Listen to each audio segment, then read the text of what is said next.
1 लाख रुपये तुम्ही 2 वर्षामध्ये दिले, तुम्हाला या जनावरांनी काय काय दिलं त्या बदल्यामध्ये?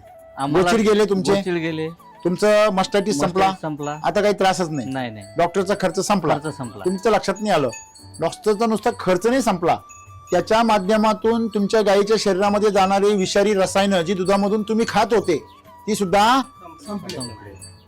बरोबर आहे ना. दुसरी एक अजून गोष्ट, त्याच्या शेणामधून जे काही जायचं तुमच्या शेतामध्ये खराब, ते पण काय झालं? संपलं. संपलं. म्हणजे शेतातल्या पिकांचे रोग कमी होणार, पीक धष्टपुष्ट येता. याच्यातून मिल्क चार्जर मधून काय जाणार आहे? रसायनांच्या ऐवजी काय जाणार आहे? जडीबुटी जाणार आहे. बरोबर आहे. म्हणजे जडीबुटीचं जे औषध आहे, जिथं विष जायचं तिथं आता अमृत जायला लागलं. किती फरक पडला? खूप फरक पडला. त्याच्यामुळे चमक आली.